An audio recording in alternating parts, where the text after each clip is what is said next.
नमस्कार सभी को। मैं सुनील देग हिंदी क्लास में आपका स्वागत करता हूं। हिंदी का आज का अपना टॉपिक रहेगा समास। समास में भी काफ़ी कन्फ्यूजन है। कुछ शब्द ऐसे होते हैं जो एक से अधिक समासों में जाते हैं, तो ध्यान से आप लोग क्लास देखिए और समास है वो आपके समझ में आएंगे। सबसे पहले परिभाषा। संधि की परिभाषा आप लोगों को आती है तो समास की भी आ जाएगी। इसी की तर्ज पर समास की परिभाषा है। पहले इस शब्द को देख लेते हैं कि किससे बना ये। सम जोड़ आस से समास शब्द बना। सम का अर्थ होता है पास और आस का अर्थ है आसन, मतलब ऋषि वगैरह आसन लगा के बैठते थे ना, तो नए यहाँ पर लुप्त हो गया, तो वो बैठते थे, मतलब आस का मतलब होता है बैठाना, बैठना या बैठाना, पास में बैठाना, पास में बैठाना। किसको? अब संधि की परिभाषा में देखो, संधि में हमने किसको पास में बैठाया? हिंदी भाषा की सबसे छोटी इकाई को, यानी वर्ण को। कितने वर्णों को बैठाया? 2 वर्णों को हमने पास में बैठाया, यानी कि 2 वर्णों का मेल करवाया था। अब ये मान लो कि ये संधि है, इसका ये बड़ा भाई है समास, तो दुगुना होगा ना इससे, तो यहाँ वर्ण नहीं होंगे। समास में कौन होंगे? 2 शब्द होंगे। पास में किसको बैठाना है अपने को? 2 शब्दों को। अब वर्णों को पास में बैठाया, वर्णों को मिलाया, तो उनमें क्या हुआ था? परिवर्तन हुआ था। तो सेम ऐसे ही समास की परिभाषा बनेगी कि पास में किनको बैठाना अपने को? शब्दों को, या ये भी कह सकते हैं पदों को। पद अब कितने होने चाहिए? थोड़ा सा, कि ये भी बढ़ाना पड़ेगा थोड़ा सा, बस यहाँ पर तो सिर्फ 2 ही वर्ण होने चाहिए थे संधि की परिभाषा में। यहाँ पर समास की परिभाषा में हमें करना पड़ेगा 2 या 2 से अधिक। अब इतना न लिख के अपन सीधा ये लिख दे कि एक से अधिक का क्या मतलब है? कि कम से कम 2 और बाद में कितने भी हो सकते हैं, 3, 4, 5 कितने भी हो सकते हैं। तो इनको क्या लिख दे अपन? ये लिख दे सीधा एक से अधिक। एक से अधिक का क्या अर्थ है? यही अर्थ है कि 2 या 2 से अधिक, मतलब कम से कम कितने होने चाहिए? 2, बाकी कितने भी हो सकते हैं। तो एक से अधिक शब्दों या पदों, शब्द या पद दोनों के लक्षण एक जैसे ही हैं, बाकी कुछ अंतर है वो मैं बता दूंगा। एक से अधिक शब्दों या पदों के मेल में बस बाद में वही स्थिति है, वही तर्ज है, वही तरीका है संधि की परिभाषा वाला ही, कि संधि की परिभाषा में 2 वर्ण मिले, मिलने के बाद में उनमें क्या हुआ? परिवर्तन। तो यहाँ कौन मिलेंगे? एक से अधिक शब्द या पद मिलेंगे, उनमें मेल होगा, तो मेल होने के बाद में क्या होगा? परिवर्तन होगा। सेम संधि के तर्ज पर ही समास की परिभाषा है। एक से अधिक शब्दों या पदों के मेल में हुए परिवर्तन को समास कहते हैं। परिवर्तन को समास कहते हैं। ये परिभाषा हुई समास की। कितना अंतर है संधि की परिभाषा में और समास की परिभाषा में? कितना अंतर है? 2 अंतर हैं। संधि की परिभाषा में 2 वर्ण होंगे, समास की परिभाषा में 2 वर्ण या 2 शब्द या 2 से अधिक शब्द भी हो सकते हैं। एक तो अंतर ये हो गया, और दूसरा अंतर है कि यहाँ वर्ण मिलेंगे और यहाँ शब्द मिलेंगे, बाकी सेम है। ये परिभाषा आ गई तो ये आसानी से समास की आ जाएगी।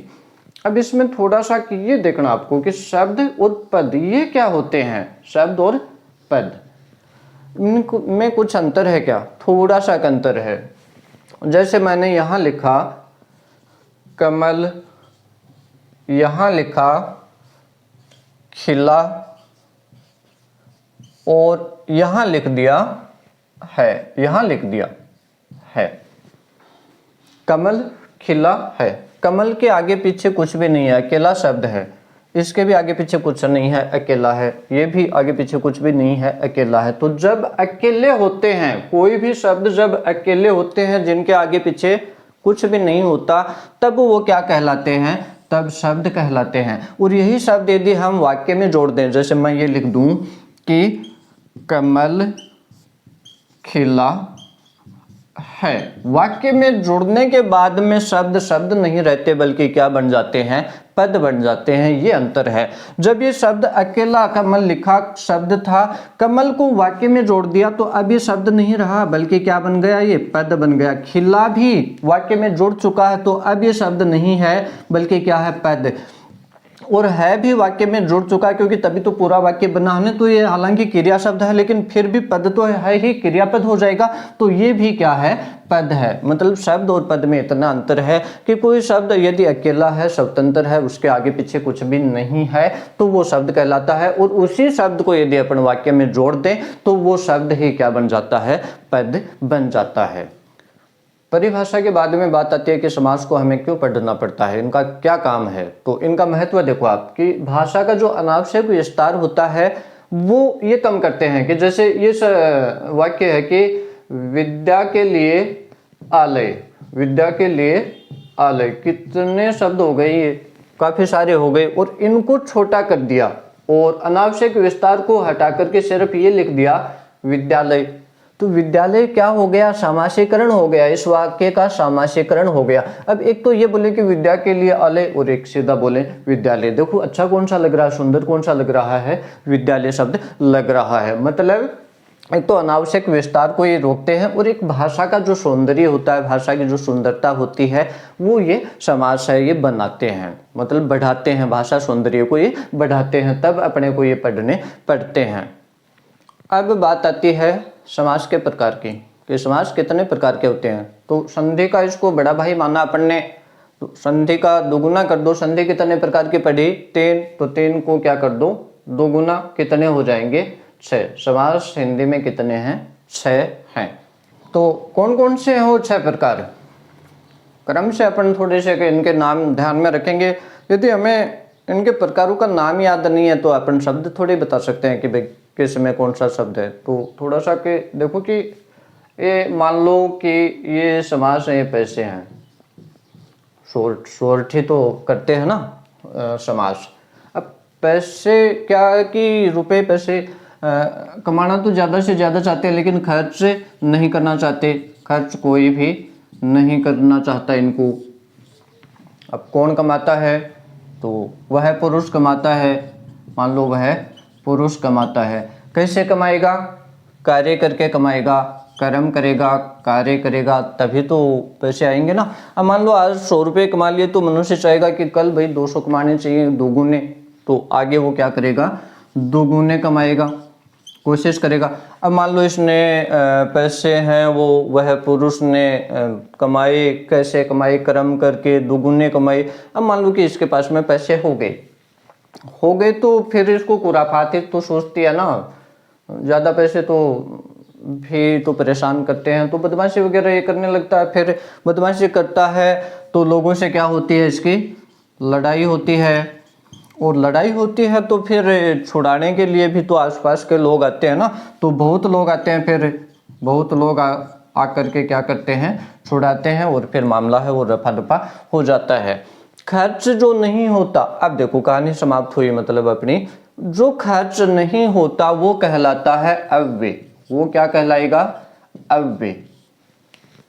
अव्यय का यही अर्थ होता है नहीं वे खर्च, कि जो खर्च नहीं होता, और आगे जोड़ दे भाव। तो पहले समास का नाम अपने पास में क्या आ गया, अव्ययी भाव समास। वह पुरुष, तो क्या नाम निकाल दें इसका, तत्पुरुष, तत्पुरुष। तो दूसरे समास का नाम अपने पास में आ गया तत्पुरुष समास। फिर इसने क्या किया था, कर्म। तो तीसरे समास का नाम कर्म किया, मतलब कर्म धारण किया इसने, तो आगे नाम अपन लिख देते हैं कर्म धारय, कर्म धारय समास। दुगुने, आगे कर्म किया, फिर कितने पैसे कमाए, दुगुने, तो दवी, दुगुने को हिंदी में क्या लिख दें, दवी और गु, दविगु, दवी वो गुणा, दुगुना, दुगुना करना। फिर क्या हुई, लड़ाई, लड़ाई को हम हिंदी में क्या बोलते हैं? दवंदव।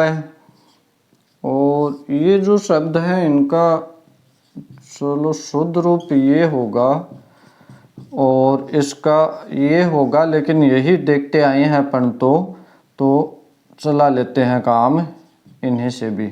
ये शुद्ध रूप है इस शब्द का, इसको प्राथमिकता दी जाएगी। चलो देख लेंगे। अब पैसे खर्च नहीं, अव्ययी भाव, अव्यय खर्च नहीं, वह पुरुष तत्पुरुष, कर्म धारण के कर्मधारी, दुगुने द्विगु, लड़ाई द्वंद्व। बहुत सारे लोगों ने छुड़ाया तो क्या लिख दें यहाँ पर? बहु। बहुत सारे लोगों के हाथों ने, शाखाओं ने, तो ये लिख दें अपन बहुब्रीहि, बहुब्रीहि समास। तो ये होते हैं 6 प्रकारों के नाम। अव्ययी भाव, तत्पुरुष, कर्मधारय, द्विगु, द्वंद्व, बहुव्रीहि समास। अब बात आती है कि हिंदी है वो संस्कृत भाषा से निकली है। संस्कृत भाषा में 4 ही मूल समास माने गए हैं, 4 ही होते हैं संस्कृत में। अव्ययी भाव, तत्पुरुष, द्वंद्व और बहुव्रीहि। इन दोनों को कर्मधारय और द्विगु को तत्पुरुष के भेद बताए गए हैं। समास तो ये भी है, संस्कृत में भी है, लेकिन क्या माना इनको? तत्पुरुष समास के भेद। जबकि अपन जानते हैं कि तत्पुरुष समास के तो अन्य भेद होते हैं, जैसे वो कर्म तत्पुरुष, करण तत्पुरुष, वो अपन पढ़ेंगे इसमें आगे। तो अपने पास में हिंदी में इसके भेद हैं, तो इन भेदों की हमें जरूरत नहीं थी। इन भेदों को हिंदी ने क्या मान लिया? स्वतंत्र समास मान लिए। तो ध्यान रहे, संस्कृत में समास होते हैं 4, मूल रूप से 4, और हिंदी में समास कितने होते हैं? हिंदी में सभी स्वतंत्र समास माने गए हैं। अब समास तो मूल रूप से संस्कृत की बात करें तो 4 ही होते हैं। अब क्या है कि आप लोग अखबारों में खबरें पढ़ते हो कि भाई वर्तमान में ये जो नवजात शिशु हैं ये बहुत ज़्यादा लावारिस स्थिति में मिलते हैं, झाड़ियों में, सड़कों के किनारे। तो एक बार मिले, मुझे भी मिला, तो मैंने सोचा कि भाई इसकी परवरिश भी, इसकी थोड़ी देखभाल सार संभाल हो, तो उसके लिए मैंने एक आश्रम खोला, आश्रम, बाल आश्रम। अब एक बच्चा तो मुझे झाड़ियों में मिला, उसको भर्ती कर लिया इसमें। दूसरा सड़क के किनारे मिला।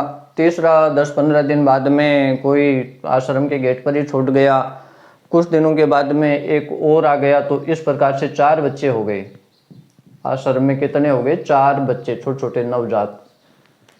अब छोटे शिशु जो होते हैं उनका सबसे श्रेष्ठ आहार माता का दूध होता है। वो माता का दूध तो मैं लाऊं कहाँ से? तो कुपोषित होने लगे बेचारे बच्चे, कुपोषित हो गए, कमज़ोर हो गए। तो मैंने सुना कि भाई दुबई के अंदर, विदेश के अंदर, दुबई में ऐसे पौष्टिक कुछ बनाए जाते हैं व्यंजन कि खिला दें तो वो कुपोषण है वो दूर हो सकता है। तो इन बच्चों के लिए वो लड्डू बनाते थे, लड्डू। तो वो लाने के लिए मैं विदेश गया। महंगे बहुत थे। कितने बच्चे थे? 4 थे। तो 1 लाख रुपए का एक, भाई कुपोषण भी तो दूर कर रहे हैं ना। तो 4 लाया।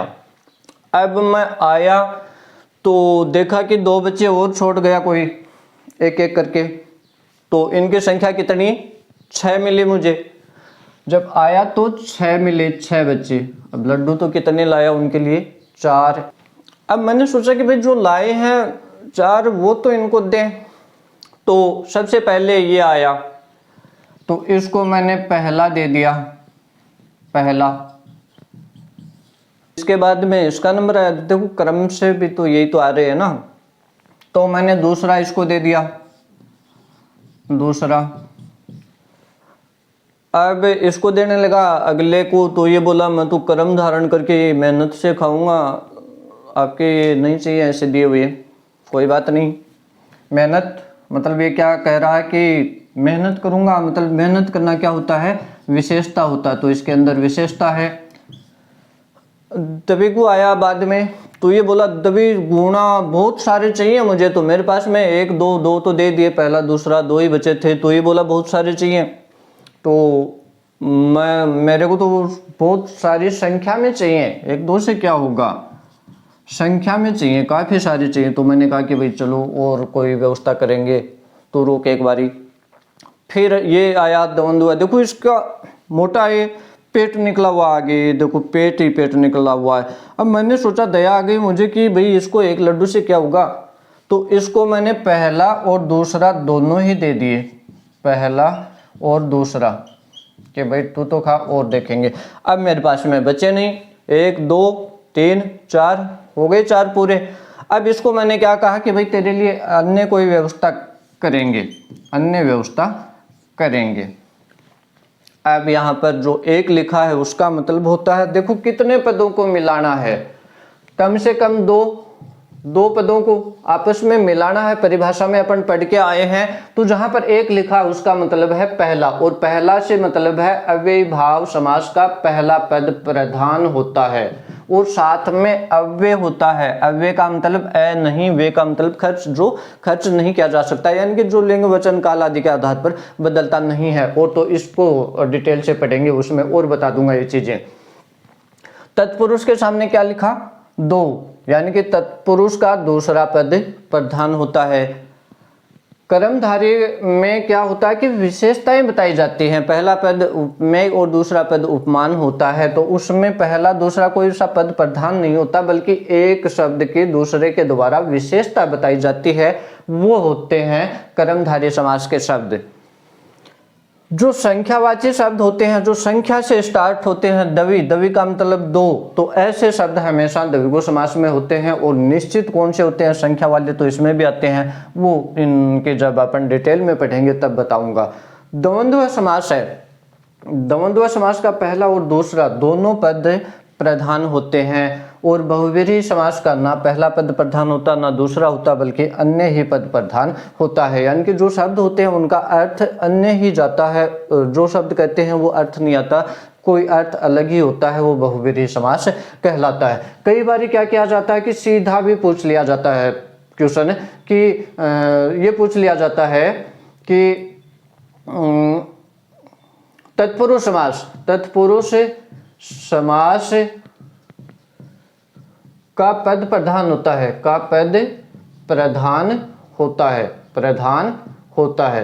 ये ऐसा भी SI के एग्जाम में पूछा हुआ है क्वेश्चन, सीधा सीधा। देखो अब भी पढ़ने इनके वो नामकरण प्रकार वगैरह ये पढ़ रहे हैं, अभी तो पढ़ना तो अपन ने शुरू ही नहीं किया, लेकिन यहीं से क्वेश्चन उठा लिया गया था कि तत्पुरुष समास का पद प्रधान होता है, और पहला ऑप्शन था पहला, दूसरा ऑप्शन था दूसरा, तीसरा ऑप्शन था दोनों, और चौथा ऑप्शन था अन्य, अन्य। अब देखो पहला, पहला तो किस में प्रधान होता है, अव्ययी भाव में, तो ये तो नहीं है। तत्पुरुष दूसरा, दूसरा पद प्रधान होता है, तो इसका सही उत्तर क्या हो जाएगा, दूसरा। दोनों, दोनों तो इसमें होते हैं द्वंद्व में, और अन्य, अन्य किस में होता है, बहुव्रीहि में। अब यहाँ पर ये भी आ जाए कि बहुव्रीहि, बहुव्रीहि समास का पद प्रधान होता है, तो क्या अब क्या जवाब देना पड़ेगा, अन्य। इस प्रकार से भी प्रश्न बनते हैं।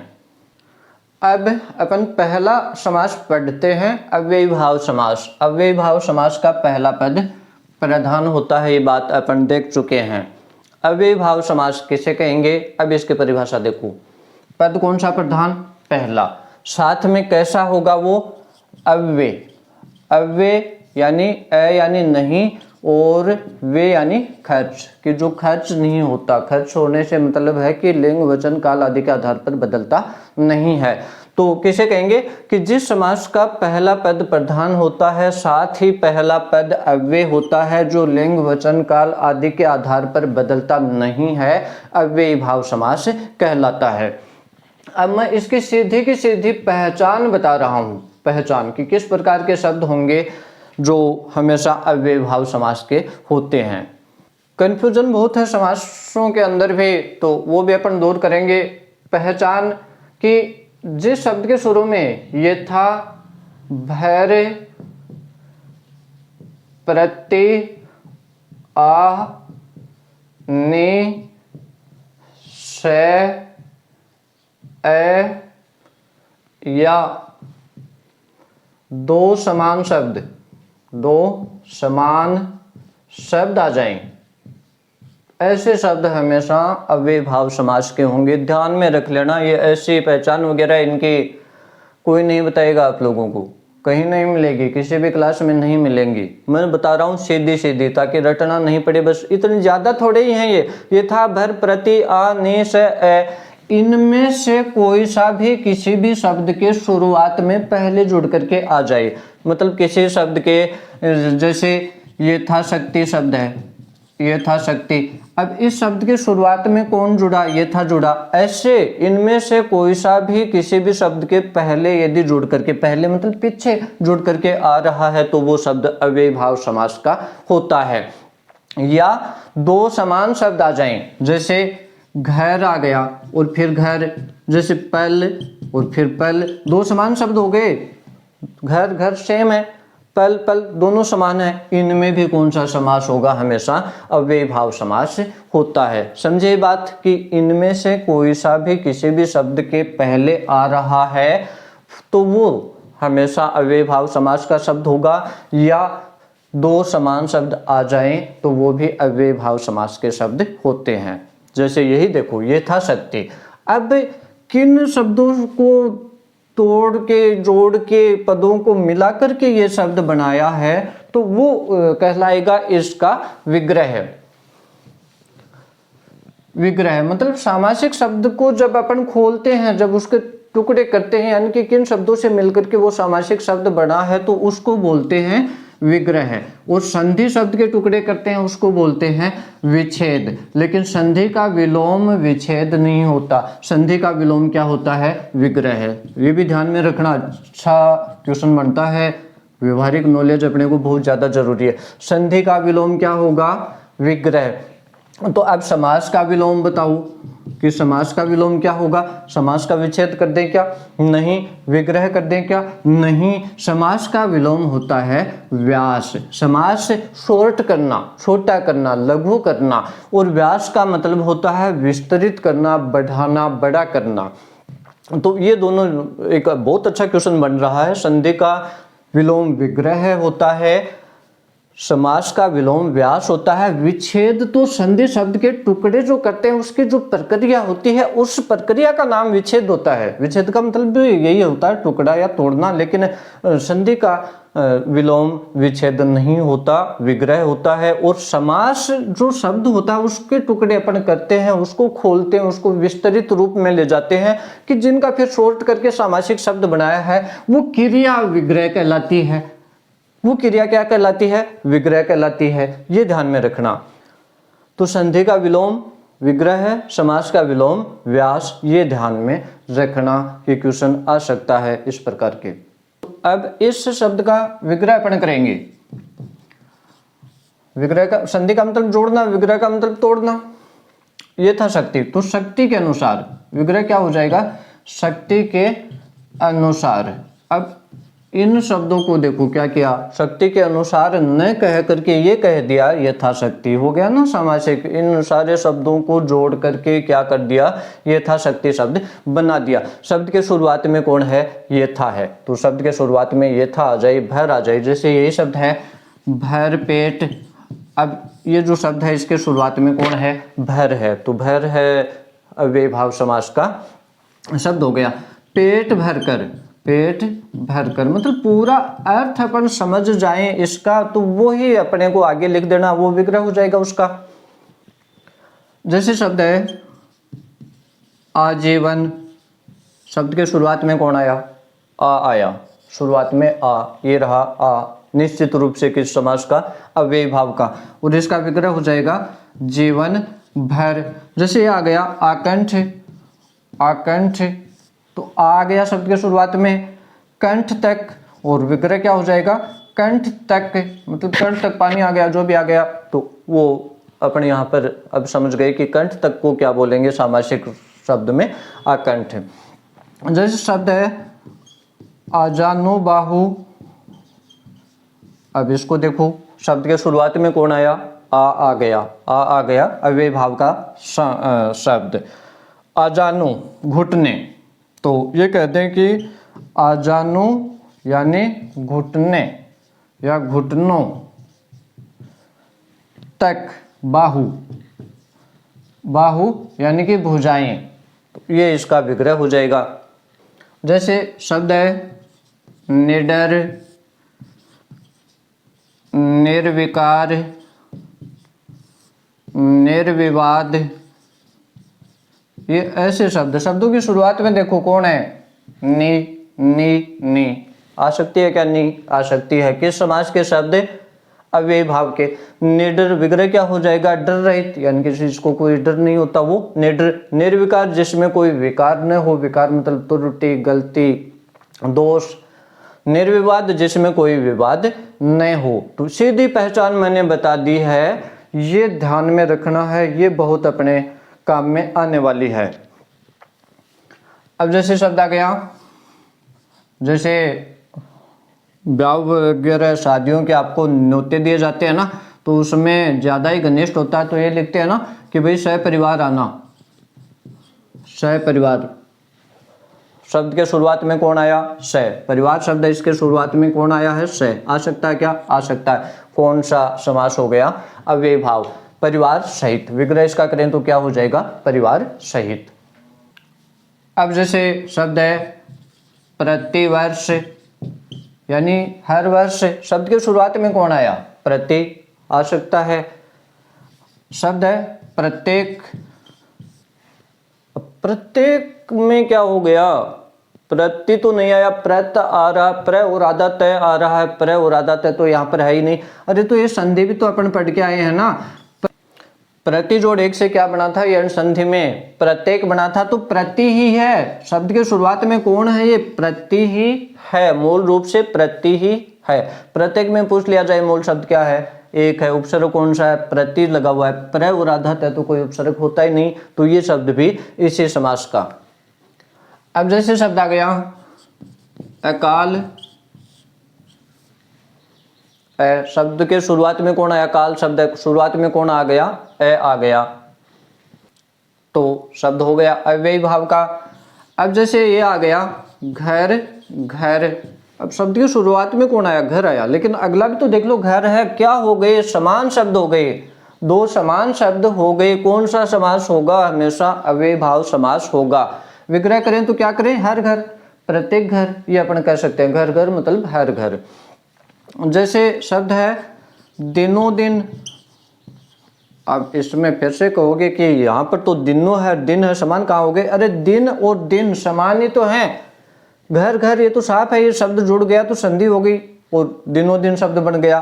तो दिनों दिन में भी दो समान शब्द हैं, दिन और दिन। कौन सा समास, अव्ययी भाव समास है। दिनों दिन मतलब दिन के बाद में दिन, भाई दिनों दिन काम करते गए तो काफी दिन लग गए ना, तो दिन के बाद में दिन, ये इसका विग्रह हो जाएगा। जैसे शब्द है रातों रात। अब रात और रात दो समान शब्द हो गए ना, हो गए, तो रात ही रात में। अब इसमें काफी रातें नहीं लगेंगी, भाई किसी ने कोई काम किया तो वो रातों रात कर लिया, उसने एक ही रात में किया ना, काफी रातें नहीं लगी। तो इसका विग्रह में, भाई इसके विग्रह में तो कहेंगे दिन के बाद दिन, दिन के बाद दिन, यानी कि काफी दिन लग रहे हैं, और इसमें एक ही रात लग रही है, तो विग्रह में कहेंगे रात ही रात में। थोड़ा सा अंतर है विग्रह में, बाकी अपन समझ जाते हैं, बाकी अपने को तो बस समझना है। अगला है हाथों हाथ। अब देखो हाथ और हाथ दो समान शब्द हो गए ना। अब हाथों हाथ मतलब कोई चीज दे किसी के हाथ में, उसने दूसरे के हाथ में, उसने तीसरे के हाथ में, ऐसे वो वस्तु है अगले के हाथ में पहुंच गई जहां अपन भेजना चाहते थे। तो अपने इसके विग्रह में क्या कहें कि हाथ ही हाथ में, ये इसका क्या हो जाएगा, विग्रह हो जाएगा। जैसे शब्द है मारा मारी, इसका विग्रह देखो मार मार, भाई इसमें आ लगा दिया, इसमें ई लगा दी, लेकिन शब्द तो समान ही है। तो मार के बाद मार, मार के बाद मार मतलब एक चोट हो जाती है और फिर दोबारा से उसी जगह पर लग जाती है, तो दर्द तो बहुत होता है, लेकिन उसी को कहते हैं मारा मारी। अगला देखें पल पल, दो समान शब्द आ गए, विग्रह हो जाएगा हर पल। तो समझे समास अव्ययी भाव कि जिस शब्द के शुरुआत में इनमें से कोई एक हो, या दूसरी पहचान क्या है कि कोई दो समान शब्द आ जाए, वो हमेशा अव्ययी भाव समास के होते हैं। अगला समास तत्पुरुष से और आगे के पढ़ेंगे अगली क्लास में। धन्यवाद। समास समझ में आई, अच्छे लगे तो लाइक वगैरह करना है, सब्सक्राइब भी कर दो ताकि नोटिफिकेशन है वो मिलते रहें।